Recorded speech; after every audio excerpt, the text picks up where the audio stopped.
आगे बढ़ें और चलें आज का मुद्दा की तरफ। सबसे पहले देखते हैं वो रिपोर्ट जो हमें ये बताएगी कि आज का मुद्दा है क्या। तो सबसे पहले देखिए ये रिपोर्ट।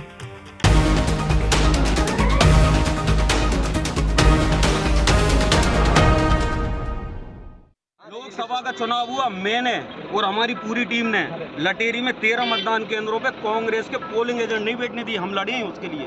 15 वोट मैंने डाले थे। आज ये गलत।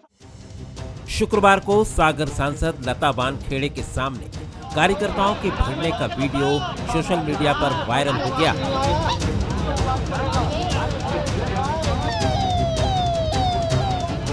वीडियो वायरल होते ही उनकी मुश्किलें 7वें आसमान पर पहुंचती दिखी। जी हां, कार्यकर्ताओं के क्रेडिट गेम में कांग्रेस को लता वानखेड़े के चुनाव पर ही सवाल खड़ा करने का मौका मिल गया। सागर लोकसभा से कांग्रेस उम्मीदवार रहे गुड्डू राजा बुंदेला ने चुनाव शून्य करने की मांग करने के साथ ही बीजेपी पर लोकतंत्र की हत्या का आरोप मढ़ दिया। आपने देखा होगा आज जो वीडियो आपके सामने आया है, इसमें भाजपा का चेहरा उजागर हुआ है, लोकतंत्र की हत्या की है। मेरा इलेक्शन कमीशन से, चुनाव आयोग से निवेदन है, उनको इसका संज्ञान लेना चाहिए और सागर लोकसभा का चुनाव शून्य कर देना चाहिए। कार्यकर्ताओं की बहस का वीडियो वायरल होने के बाद कांग्रेस ने बीजेपी के खिलाफ मोर्चा खोल रखा है। तो बीजेपी ने इस वीडियो की जांच की मांग की है। बीजेपी का कहना है कि कांग्रेस पहले भी फेक वीडियो लेकर आ चुकी है। सोशल मीडिया पे एक वीडियो वायरल हो रहा है जिसको बताया जा रहा है कि वो भाजपा कार्यकर्ताओं का है और 15 वोट डाले की बात की जा रही। सागर की सांसद लता वानखेड़े के समक्ष विदिशा जिले का ये बताया जा रहा है। कांग्रेस इसको लेकर आरोप लगा रही है, लेकिन हमारा मानना है कि इस वीडियो की जांच होना चाहिए, क्योंकि कांग्रेस फर्जी और एडिटेड वीडियो के लिए जानी जाती है। तो इस वीडियो की जांच होना चाहिए कि असली है नकली है, क्योंकि कांग्रेस तो हार की बुखराहट में इस तरह के आरोप लगा ही रही ना। अब 29 की 29 लोकसभा सीट हार गए, खाता भी नहीं खुला और सागर से भी लाखों वोटों से हार गए। तो अब जब इतनी बुरी पराजय हुई तो इस तरह का पेट दुखना स्वाभाविक है। बंसल न्यूज इस वीडियो की पुष्टि नहीं करता, लेकिन सोशल मीडिया में वीडियो आने के बाद राजनीतिक फलक पर इसकी गूंज खूब सुनाई दी। वीडियो की सच्चाई जांच का विषय जरूर है, लेकिन फिलहाल वीडियो के बहाने कांग्रेस को सागर सहित सभी 29 लोकसभा सीटों के चुनाव पर सवाल खड़े करने का मौका जरूर मिल गया है। कुल मिलाकर वोट पर तकरार हुई तो सियासत तो बेशुमार होनी ही थी। नमस्कार, आज का मुद्दा में आपका बहुत बहुत स्वागत है। मैं हूं शरद द्विवेदी और आज का हमारा मुद्दा है वोट पर तकरार, सियासत है बेशुमार। जी हाँ, अब ये जो वायरल वीडियो है ये कितना सच्चा है, कैसा है, सच्चा है भी कि नहीं है, या फिर शेखी बघार रहे थे वो कार्यकर्ता महोदय, जैसे शोले में सूरमा भोपाली कह रहे थे कि मैंने कहा जाके खाऊं आप दोनों, एक को इधर एक को इधर, तो 15 तो मैंने ऐसे ही निकाल दिए। अब ये भी हो सकता है कि जब आप अपने नेता को अपने सामने देखते हैं तो आप बहुत शेखी बघारने के एक मूड में भी आते हैं, लेकिन क्या सच्चाई है, क्या फसाना है, ये अलग बात है।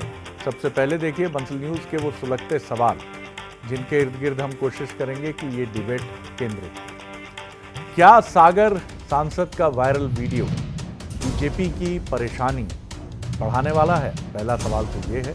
दूसरा सवाल ये है, क्या आरोपों से पहले सोशल मीडिया में वायरल वीडियो की जांच होनी चाहिए? ये दूसरा सवाल है। और तीसरा सवाल, सागर लोकसभा चुनाव को लेकर बरपा हंगामा क्या कांग्रेस का सियासी टूल है? निश्चित तौर पर कांग्रेस इसे सियासी मुद्दा बनाएगी ही। चलिए हाँ, मिलिए उन मेहमानों से जो हमारे साथ हैं। मेरे साथ स्टूडियो में जो मेहमान हैं उनसे मिलिए। नेहा बग्गा हैं, युवा नेता और प्रवक्ता बीजेपी की, बहुत स्वागत करता हूं उनका। अवनीश बुंदेला जी हैं, प्रवक्ता हैं, युवा नेता हैं कांग्रेस के, उनका बहुत स्वागत करता हूं। और हमारे तीसरे मेहमान भी जल्दी हमारे साथ जुड़ेंगे, हमारे executive editor political affairs Manoj Saini ji, और उनके साथ हम आगे बढ़ेंगे। सबसे पहले नेहा जी, किस तरह से आप देखती हैं इस वीडियो को? और जाहिर तौर पर कांग्रेस के हाथ एक मसला लगा है, और एक ऐसा मसला लगा है जिस लोकसभा सीट से उसकी पराजय हुई है, तो वो इसे मुद्दा बनाना ही चाहेगी और बनाने की पूरी कोशिश भी कर रही। कैसे देखती हैं आप? शरद जी, पहला अवसर नहीं है कि कांग्रेस इस प्रकार के किसी वीडियो को लेकर आई है। आपने देखा कि हाल ही में लोकसभा का चुनाव हुआ है, उसमें कांग्रेस ने वीडियो डीफेक के माध्यम से, एआई के माध्यम से जिस तरीके से बदला और जनता के बीच में भ्रम पैदा करने का पूरी प्रयास किया कि संविधान समाप्त हो जाएगा, आरक्षण समाप्त हो जाएगा, देश जो है वो खतरे में है। और आप देखिए कि ऐसा नहीं कि कोई स्थानीय नेता, केंद्रीय नेताओं के इन्होंने वीडियोस लेकर, केंद्रीय गृह मंत्री अमित शाह जी का वीडियो के साथ जो डीफेक किया था, और बाद में कौन निकला, इनके ही कार्यकर्ता निकले, इनके ही आईटी सेल के सोशल मीडिया के पदाधिकारी निकले, और अनेकों अफसर आए हैं शरद जी। श्री दिग्विजय सिंह जी भी इस प्रकार से पाकिस्तान के कई जो फोटोज हैं, वीडियोज हैं, वो मध्य प्रदेश का ब्रिज बता के लगा चुके हैं, बाद में उसको हटा लेते हैं। और अनेकों अफसर कहीं पर किसी धार्मिक स्थल को जो दूसरे देश का उसको भारत का बता देते हैं। तो कांग्रेस को इसमें महारत हासिल है, और मुझे लगता है कि जनता इस बात को बहुत अच्छे से समझ गई है। मध्य प्रदेश की जनता बहुत समझदार है, और इसीलिए उन्होंने कांग्रेस पार्टी का सूपड़ा साफ करके 29 सीटें दिलाई हैं भारतीय जनता पार्टी को। मुझे नहीं लगता कि कांग्रेस का ये जो टूल किट एजेंडा है इस बार कुछ धरातल पर काम करने वाला है। नेहा जी, मान लीजिए कि ये कहीं जोश में कोई कार्यकर्ता बोल गया, तब भी क्या आप मानेंगी कि वो कोई ऐसा बड़ा विषय नहीं है कि कह दिया होगा, जोश में बोल गया होगा?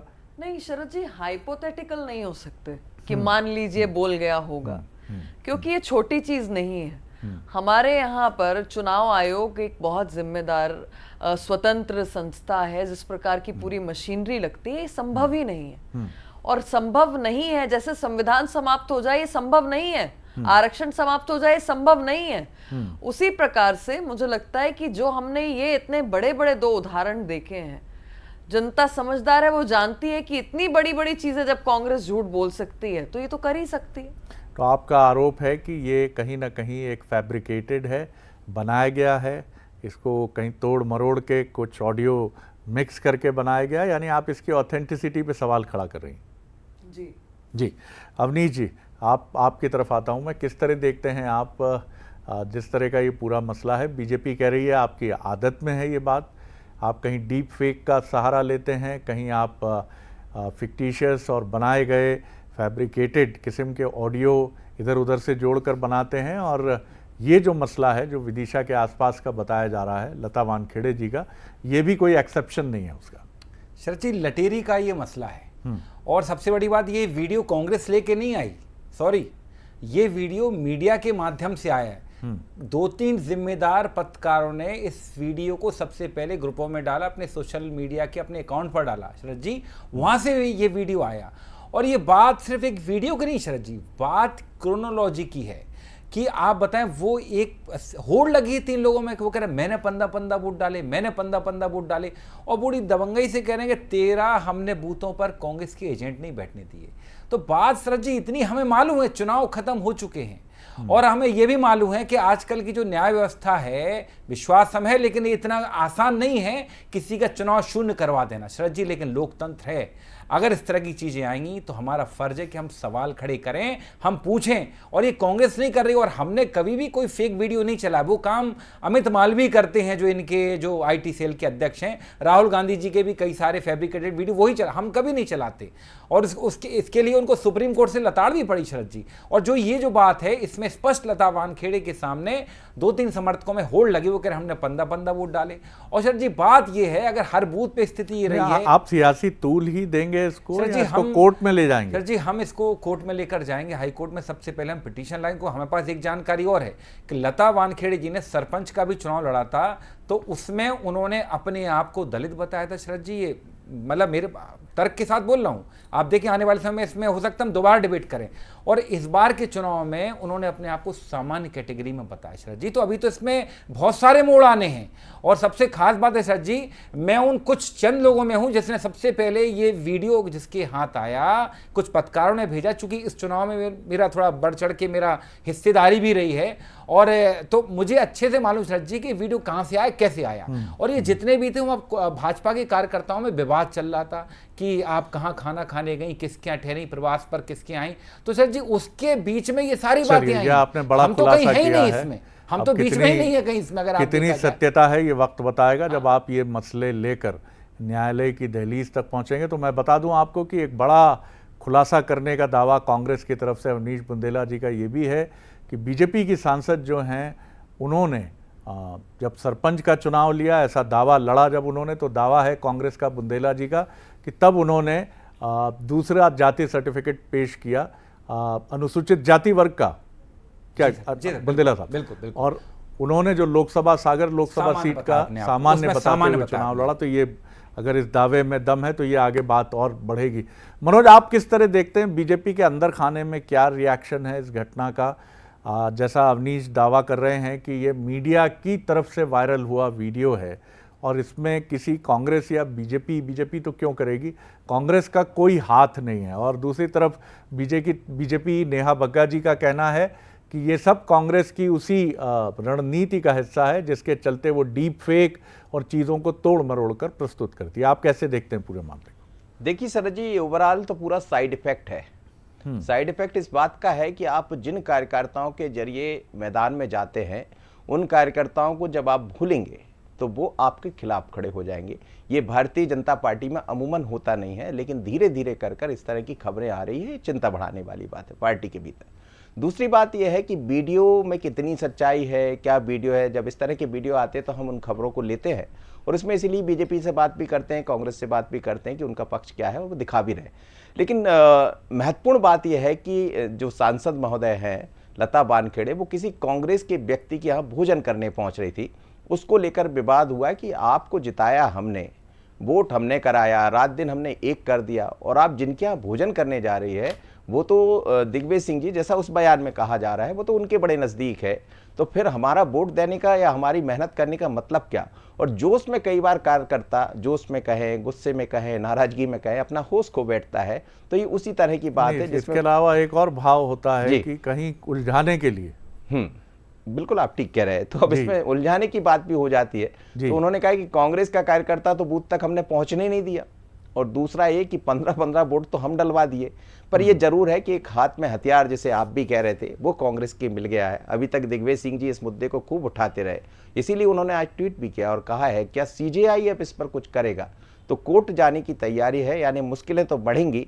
और जैसा सरपंच की मसला एक नया आ रहा है, तो लता बानखेड़े की मुश्किलें तो बढ़ेंगी। बीजेपी की कितनी होंगी, लेकिन जीत हार का अंतर बहुत बड़ा है, तो 15 वोटों से कुछ नहीं होता है। जी चलिए, मैं नेहा जी की तरफ लौटता हूँ। नेहा जी, मसला तो जिस तरह से कांग्रेस दावा कर रही है ये आगे बढ़ेगा, क्योंकि एक सियासी मुद्दा भी है, और जैसा दावा आपने भी सुना, कितनी सच्चाई है हम भी नहीं जानते, आप भी नहीं जानती।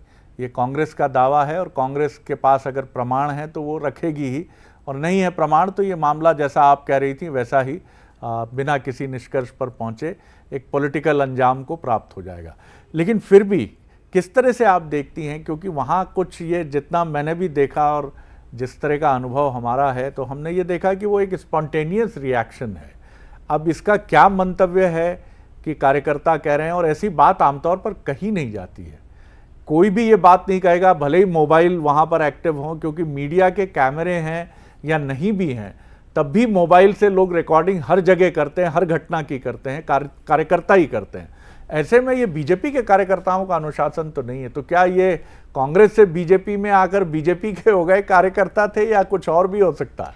नहीं, देखिए शरद जी, मैं फिर से कहूंगी कि मैं उस हाइपोथेटिकल बहस में नहीं जाना चाहती, क्योंकि हमारा जो कांग्रेस के साथ में अनुभव है, इस प्रदेश का, इस देश का जो कांग्रेस के साथ अनुभव है, वो टूल किट एजेंडे का है। और एक बार नहीं, अनेकों अवसरों पर किसानों का आंदोलन हुआ, एक लंबी फहरिस्त आई टूल किट जो मैसेजेस है सोशल मीडिया पे जो सर्कुलेट हुए, हर दूसरे व्यक्ति ने सेम हैशटैग के साथ, सेम शब्दावली, स्पेलिंग भी एक आई, ए इधर उधर नहीं हुआ, हूबहू उसको कॉपी पेस्ट किया और पूरा प्रोपेगेंडा रचा गया सेम वीडियोस के साथ में। उसी प्रकार से मैंने आपसे कहा कि इस लोकसभा चुनाव में आप देखिए कि अमित शाह जी का किस प्रकार से वीडियो एडिट करके कांग्रेस के ही जो पदाधिकारी हैं और स्पेशली जो उनके आईटी सेल के संयोजक हैं उन्होंने डाला, और उनके ऊपर बाद में एफआईआर भी दर्ज हुई। मैं आपको नाम भी बता देती हूँ कि तेलंगाना कांग्रेस के जो मीडिया संयोजक हैं कमल मेदागोनी, ऐसे 4 और थे, 5 के खिलाफ एफआईआर दर्ज हुई थी जिनके अकाउंट से इसकी शुरुआत की गई थी। आप देखिए कि उसके बाद अगर पेगासस का कोई मामला आता है तो ये एक सरी के मैसेज और वीडियो सर्कुलेट होने लग जाते हैं। संविधान समाप्त होने के साथ में आरक्षण समाप्त होने की बात, और मध्य प्रदेश इससे अछूता कभी नहीं रहा शरद जी, क्योंकि कांग्रेस की तो टॉप लीडरशिप जो पूर्व मुख्यमंत्री हैं स्वयं दिग्विजय सिंह जी, एक नहीं अनेकों अवसर मिलेंगे आपको कि बस कोई एक दंगा भड़क जाए मध्य प्रदेश में, कोई एक चिंगारी लग जाए बस मध्य प्रदेश में। और बहुत मैं सम्मान और क्षमा के साथ कहना चाहूंगी कि किसी भी व्यक्ति को इस डीप फेक की तरफ आगे नहीं बढ़ना चाहिए और जिम्मेदार कम से कम पॉलिटिकल पार्टीज को तो ज्यादा ध्यान रखना चाहिए। जी बुंदेला साहब, तो बीजेपी का स्टैंड तो बहुत साफ है कि ये आपके उसी जिसको कहा जाता है कि एक अनहेल्दी ट्रिक है, उसी का, और बहुत सारे उदाहरण भी नेहा जी ने देने की कोशिश की है, टूल किट से लेके पैगेसिस और तमाम चीज़ें हैं। और आप अपनी हताशा को छिपाने और ढकने के लिए आमतौर पर इस तरह की सो कॉल्ड जो अनहेल्दी स्ट्रैटेजीज या ट्रिक्स हैं उनका इस्तेमाल करते हैं। सर, सागर जिले की अगर बात करूं तो सागर जिले में मैं सिर्फ आज सागर की बात वहीं की बात करता हूं। मतलब गुड्डू राजा बुंदेला जी जब चुनाव लड़ने आए तो उनके लिए आसान नहीं था। बात हार जीत की नहीं शरद जी, बात उसकी सागर जिले में भाजपा के 3 मंत्री, ऐसा था कहीं मध्य प्रदेश में नहीं हुआ। इंदौर के भी कभी 3 मंत्री नहीं रहे, भोपाल के भी नहीं रहे। और शरद जी वहाँ स्थिति ऐसी, आपको मालूम हुआ कुछ दिन पहले एक दलित लड़की के साथ क्या क्या नहीं किया, बाद में उसकी हत्या कर उसके घोड़े को तक मार दिया गया, उसके परिवार में, मतलब इस तरह की चीज़ें हुई। तो शरद जी सागर जिला जो है वो बड़ा कठिन जिला है, और सागर जिले में अगर इस तरह की बात आ रही है तो आप ये नहीं कह सकते कि ये डिफ्रेम करने वाला, क्योंकि वहाँ का आदमी बड़ा स्पष्ट है शरद जी। मतलब कहते ना सागर बुंदेलखंड का एकदम कहते ना हार्डकोर बुंदेलखंड है। वहाँ जो भी आदमी बोलता है खरा खरा बोलता है, मुंह पे ही बोलता है। वहाँ मतलब लाग लपेट की तो बात है नहीं। और सबसे बड़ी बात ये जो नेहा जी बार बार कह रही हैं कि फैब्रिकेटेड वीडियो, डिफ्रेम करना, इनके खिलाफ एफआईआर, उनके खिलाफ एफआईआर। सर जी अगर आप देखेंगे तो शायद अमित मालवीय जी के खिलाफ ज़्यादा एफआईआर मिलेंगे, और हमारे जिन नेताओं के खिलाफ एफआईआर हुई वो तो जेल में भी गए, और देखा जाए तो उनके तो बंगले भी खाली हुए, उनकी तो संसद सस्ता भी गई, और हम तो लड़कर वापस भी आए। बात इतनी सी है कि आज सिर्फ सागर की बात नहीं है, बात एक सीट की नहीं सर जी, बात उस चीज़ की है जैसे कई लोगों ने सवाल खड़े किए इस चुनाव के बाद, देखा जाए 2024 के नतीजों के बाद, ये कई सीटें ऐसी हैं, आप वो सुनील तटकरे वाली सीट देख लीजिए मुंबई की शरद जी, कि जितने वोट नहीं डले उससे ज़्यादा आपने वोट काउंट कर दिए। देखें आप पूरा जानकारी लें, आपको सब मिलेगा। मतलब 135 सीटें ऐसी शरद जी कि जिन पर मतलब वोटों में डलने जितने मत डाले गए और जितने गिने गए उनमें अंतर, कहीं ज्यादा हो गए कहीं कम हो गए। टू बी रैशनल जी साइड अगर हम देखें तो उत्तर प्रदेश सबसे ज्यादा इंपॉर्टेंट राज्य बीजेपी के लिए हमेशा से है। खुद प्राइम मिनिस्टर वहां से चुनाव लड़ते हैं। योगी जी एक हिंदुत्व के ब्रांड एम्बेसडर हैं बीजेपी के लिए। वहां आप देखते हैं कि नतीजों पर कोई असर नहीं होता और वो नतीजे बीजेपी के खिलाफ हैं। और मध्य प्रदेश में 29 सीटें मैं मानता हूं कि गई बीजेपी के पास, लेकिन कहीं आप ऐसा कवर अप, क्योंकि अगर अनइवन चीज़ें हैं तो वो उत्तर प्रदेश में क्यों नहीं है? और भी राज्य हैं, महाराष्ट्र की मैं बात करूं तो आपको समझ में आता है कि वैसे नतीजे नहीं हैं बीजेपी के, तो कहीं ऐसा कहीं ऐसा। देखिए शरद जी, उत्तर प्रदेश में अयोध्या की हार ने सब कुछ कर दिया। अयोध्या में जो भाजपा हारी है, और अयोध्या में जिस तरह से उनने अपना एक बहुत बड़ा आडंबर बनाया था, अपना ऑरा बनाया था, वो खत्म किया जनता ने।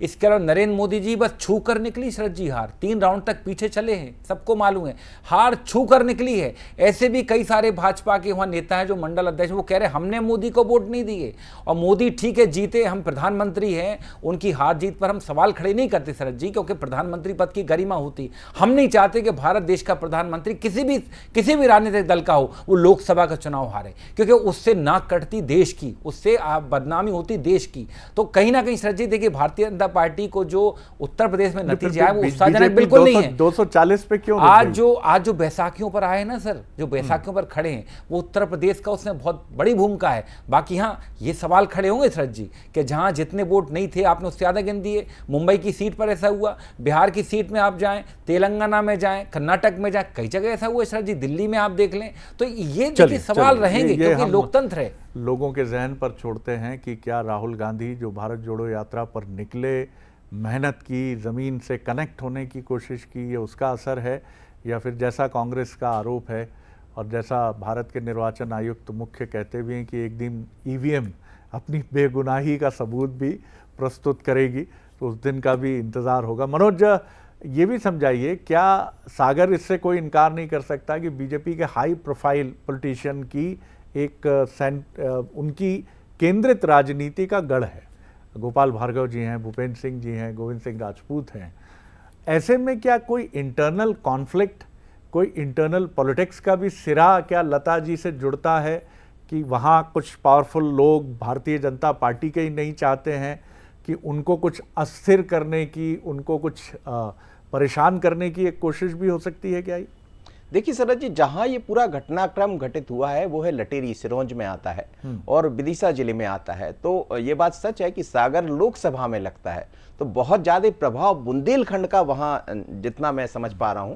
लेकिन कार्यकर्ता, जैसा मैंने कहा कि नाराजगी है उसकी, जिस तरह कांग्रेस के लोग भारतीय जनता पार्टी इसका भी कुछ प्रमाण मिला कि वो जा क्यों नहीं थी? क्या कांग्रेस से कुछ उनका कुछ उन पारिवारिक संबंध थे जिन लीडर्स के यहाँ खाना खाने जाने, भोजन करने के लिए बात थी? नहीं, कहा यह जा रहा है कि वही कार्यकर्ता है, अब वो भारतीय जनता पार्टी में आ गए। मैं वही कह रहा हूँ, साइड इफेक्ट। जी, तो इसीलिए मैंने शुरुआत साइड इफेक्ट से की थी। तो ये भी एक बड़ा है, मुझे लगता है सोचना इस पर पड़ेगा भारतीय जनता पार्टी को कि ये जो लोग आ रहे हैं, क्या वो इतने नजदीक आ गए हैं आपके कि आप अपने खाटी कार्यकर्ता। मुझे याद है आप छिंदवाड़ा या जबलपुर में जब बात कर रहे थे तो उन्होंने कहा था कार्यकर्ताओं ने कि हम वो कलदार कार्यकर्ता है।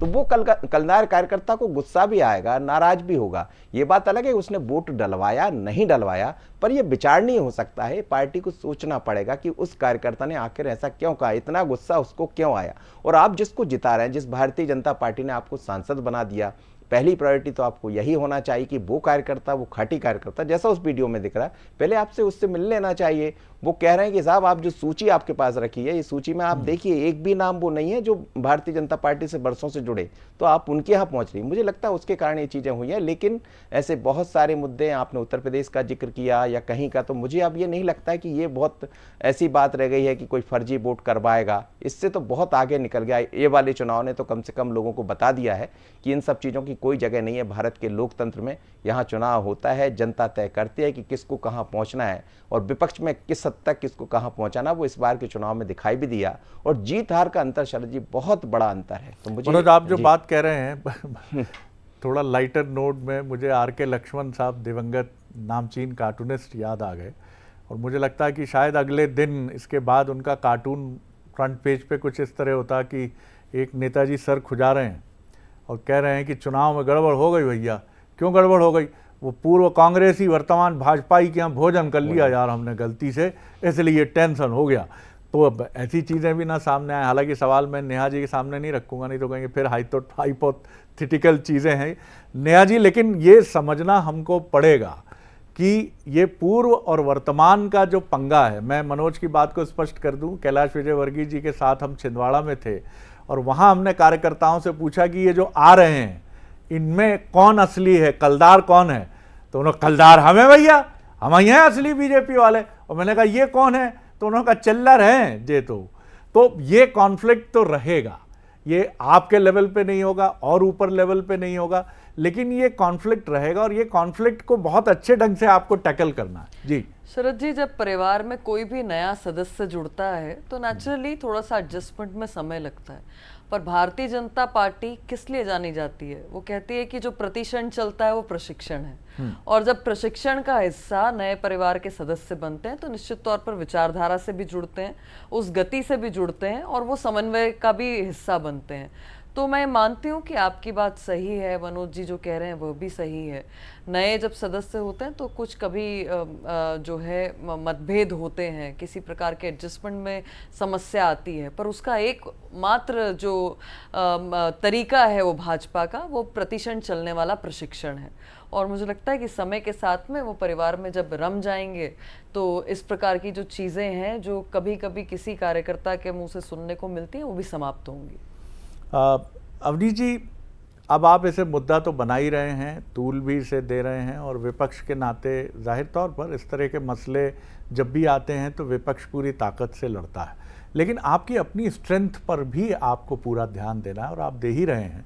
जिस तरह के धरना प्रदर्शन अभी कांग्रेस करती नज़र आ रही है, मुझे लगता है लंबे समय बाद इस तरह से सड़कों पर वाटर कैनन और पुलिस के बल प्रदर्शन के सामने खड़े होने का साहस कांग्रेस दिखा रही है। लेकिन ये वन डे वंडर नहीं होना चाहिए, ये लॉन्ग लास्टिंग होना चाहिए, ये चलना चाहिए आगे और इसी के साथ जनता से कनेक्ट। आप सिर्फ ऐसे मुद्दे उठाकर चुनाव जीत जाएंगे ये मुमकिन नज़र नहीं आता सर। सर, श्री जीतू पटवारी जी के नेतृत्व में कांग्रेस पार्टी ने पिछले 12 दिन में 3 बार सीएम हाउस का घेराव किया। मैं आपको 24 घंटे का घटनाक्रम बताता हूं कि जीतू पटवारी दिन में 12 बजे निकलते हैं कटनी के लिए, वहां 6-7 बजे पहुंचते हैं और रात के 12 बजे तक कटनी के थाने में धरना देते हैं कि नहीं एफआईआर दर्ज करिए। सो ये 2023 के वीडियो का मामला था और उस पर आज तक कार्रवाई नहीं की शरद जी, तो उसके खिलाफ एफआईआर करवाते हैं जीतू पटवारी जी और अगले दिन आकर यहाँ फिर धरना। सोचिए, रात भर कटनी से ट्रेवल करके बाई रोड शरद जी को, हेलीकॉप्टर हमारे पास नहीं है अब, ठीक है, चुनाव में तो हो सकता है लेकिन अभी नहीं है। तो सर जी देखिए, फिर सुबह आके वो 10 बजे 9 बजे फिर मीडिया से मिलते हैं और धरना प्रदर्शन के लिए तैयार। तो ये फर्क है, मतलब जीतू पटवारी जी के नेतृत्व में कांग्रेस पूरी तरह से आप देखें लबरेज है जोश से और हम तैयार हैं बिल्कुल लड़ने के लिए। चलो जी, चलते चलते मैं एक चीज जरूर कहना चाह रहा था कि जो भी नेता हैं, चाहे वो सांसद बन गए या कहीं, मुझे लगता है कि गाड़ियों से थोड़ा उतरना सीख जाए तो बहुत सारी समस्याएं हल हो जाएगी। जब तक आपको पद नहीं मिलता है तो आप कहीं और होते हैं और अपने जो कार्यकर्ता, जो खाटी कार्यकर्ता जिसका हम जिक्र कर रहे हैं, उसको आप खूब याद करते हैं। कार्यकर्ता को मत भूलिए, मुझे लग रहा है कार्यकर्ता को भूलेंगे बीजेपी की तरह श्रेय कार्यकर्ताओं के माथे है और ये कांग्रेस को भी ये चीज़, उस संस्कृति को भी अपनाना होगा कि हाँ, जीतू पटवारी जी पुरजोर मेहनत कर रहे हैं, लेकिन इस मेहनत के पीछे उनके साथ कंधे से कंधा मिलाकर जो कार्यकर्ता खड़ा है, वही कार्यकर्ता चुनावी हार और जीत में एक अहम रोल प्ले करता है। तो जिस तरह बीजेपी बार बार प्रेज करती है कि इसमें मेरा योगदान नहीं, मेरे पार्टी के उन लाखों करोड़ों कार्यकर्ताओं का योगदान है, ये शैली बहुत अच्छी है क्योंकि रैंक एंड फाइल को क्रेडिट देना, हमेशा अच्छा नेतृत्व करता खुद श्रेय न लेते हुए अपनी टीम को श्रेय देता है। और निश्चित तौर पर एक टीम ही खेलती है, जब चाहे बात खेल के मैदान की हो या चुनाव के मैदान की। आप तीनों मेहमानों का बहुत बहुत शुक्रिया कि आपने बहुत गंभीरता से इस डिबेट को आगे बढ़ाया। और आगे हम बात करते हैं अपने ख़ास प्रोग्राम की, जो युवाओं के बीच में बहुत मकबूल है, अफसरनामा। अफसरनामा एक ऐसा कार्यक्रम है जो बताता है कि अगर आप कॉम्पिटिटिव एग्जाम्स में आगे बढ़ना चाहते हैं तो आपकी स्ट्रैटेजी, रणनीति क्या हो। और आज हम आपको मिलवा रहे हैं छत्तीसगढ़ कैडर के आईपीएस ऑफिसर जितेंद्र शुक्ल से। 2013 बैच के आईपीएस हैं, दुर्ग के एसपी हैं जितेंद्र शुक्ल। बहुत दिलचस्प बातचीत है, ज़रूर देखिए। नमस्कार।